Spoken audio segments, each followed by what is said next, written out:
নমস্কার বন্ধুরা, আমরা আপনাদের সামনে আর একটা নতুন ইন্টারেস্টিং ভিডিও নিয়ে চলে এসেছি।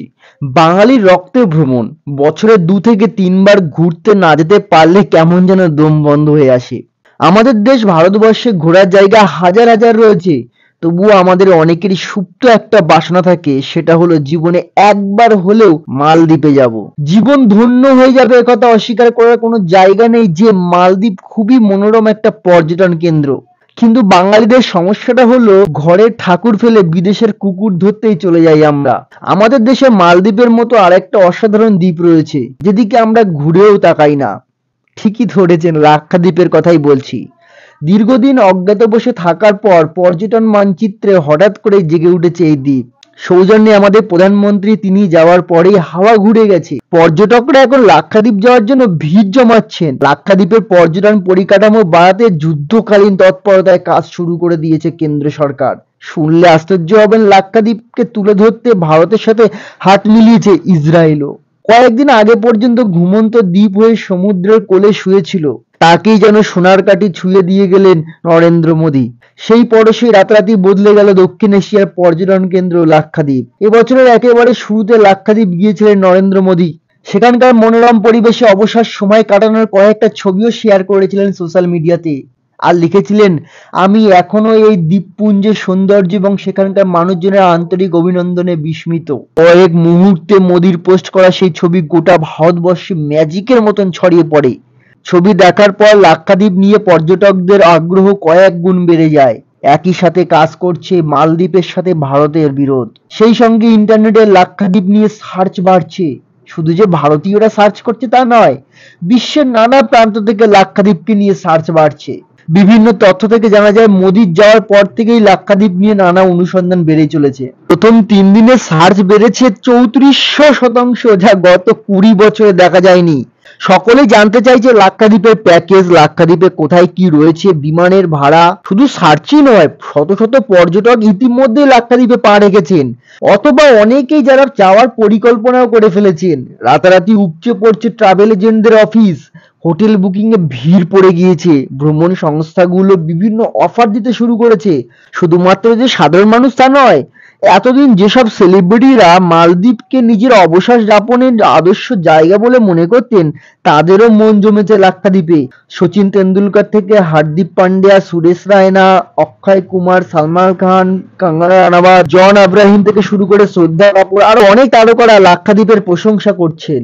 মালদ্বীপ লাক্ষাদ্বীপ বিতর্কের মাঝে আবারও বহু সংস্থা দেশের পাশে দাঁড়িয়ে লাক্ষাদ্বীপকে প্রমোট কাজ করছে। আসরে নেমেছে বড় বড় হোটেল সংস্থাগুলো। লাক্ষাদ্বীপের সুহেলি ও কদমত দ্বীপে 2টি বিলাসবহুল রিসর্ট তৈরির পরিকল্পনা করা হচ্ছে। সুহেলিতে 60টি বিচ ভিলা ও 50টি ওয়াটার ভিলা তৈরির পরিকল্পনা করেছে একটা বড় হোটেল গ্রুপ। সব মিলিয়ে 110টা কামরা থাকবে। কদমাতে 75টা বিচ ভিলা ও 35টা ওয়াটার ভিলা তৈরি করবে।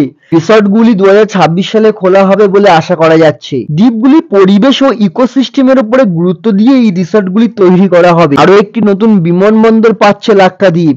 মিনিকয় দ্বীপে নতুন বিমানবন্দর বানানো হচ্ছে বলে জানা গিয়েছে।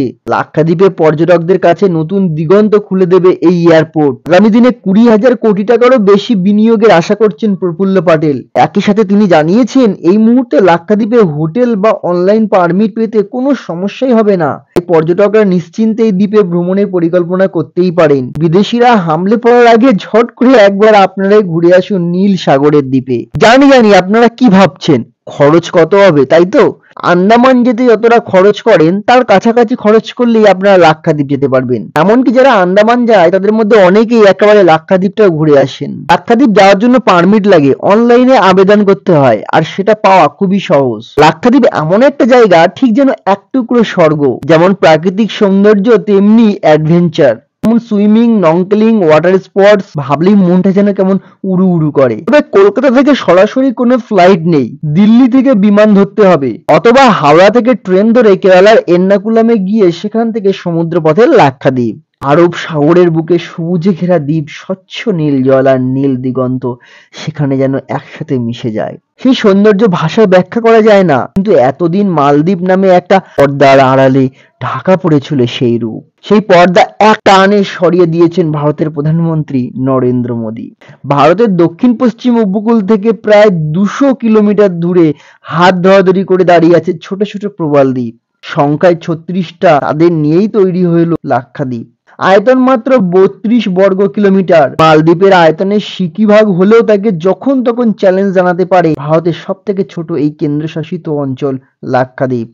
প্রকৃতি প্রেমী থেকে শুরু করে অ্যাডভেঞ্চার লাভার প্রত্যেকের বাজেট ফ্রেন্ডলি ডেস্টিনেশন হতে পারে এই লাক্ষাদ্বীপ। লাক্ষাদ্বীপে ঘুরে দেখা যাবে বাঙ্গারাম, আগারতি, কাদামাত, মিনিকায়, আভারাত্রির মতো দ্বীপ। লাক্ষাদ্বীপের গেটওয়ে বা প্রবেশদ্বার হলো আগারতি। বাঙ্গারাম দ্বীপ রাতে নীলাভ হয়ে ওঠে প্রবাল বালির কারণে।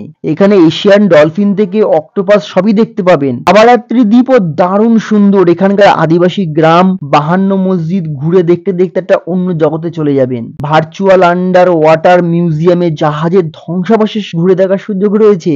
এবার তাহলে আপনারা ভাবছেন যে লাক্ষাদ্বীপে কিভাবে যাবেন। লাক্ষাদ্বীপে যাওয়ার দুটো উপায় আছে, আকাশপথ ও জলপথ। আকাশপথে যেতে হলে লাক্ষাদ্বীপের আগারতি দ্বীপে আগারতি বিমানবন্দরে যেতে হবে। কলকাতা থেকে সরাসরি বিমান নেই, তবে দিল্লি থেকে আছে। ব্রায়ানটন এয়ারের ছোট একটি বিমান দিনে একবারই যাতায়াত করে। মাত্র 19 জন যাত্রী বহন করে সেই বিমান। 1.5 ঘন্টার মধ্যে কোচি থেকে আগারতিতে পৌঁছে যায়।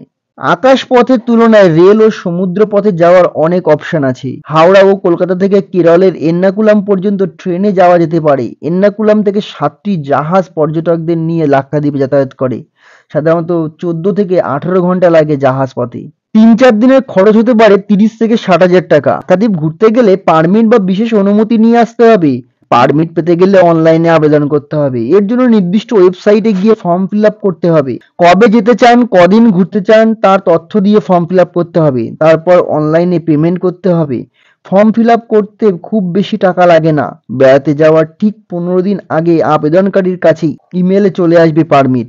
লাক্ষাদ্বীপ যাওয়ার আদর্শ সময় হলো অক্টোবর থেকে মার্চ। তো বন্ধুরা, ইতিমধ্যে যারা আপনারা মালদ্বীপ যাওয়ার পরিকল্পনা করছেন, আমি তাদেরকে অবশ্যই বলবো যে একবার লাক্ষাদ্বীপটাকে ঘুরে আসুন।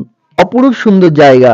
তো আশা করছি আর ভিডিওটা আপনাদের ভালো লাগলো। যদি ভিডিওটা ভালো লাগে তাহলে প্লিজ ভিডিওটা একটা কমেন্ট করে জানাবেন যে ভিডিওটা কেমন হলো। ভিডিওটা লাইক করে দেবেন, ভিডিওটা আপনার কিছু বন্ধুদের কাছে শেয়ারও করে দেবেন।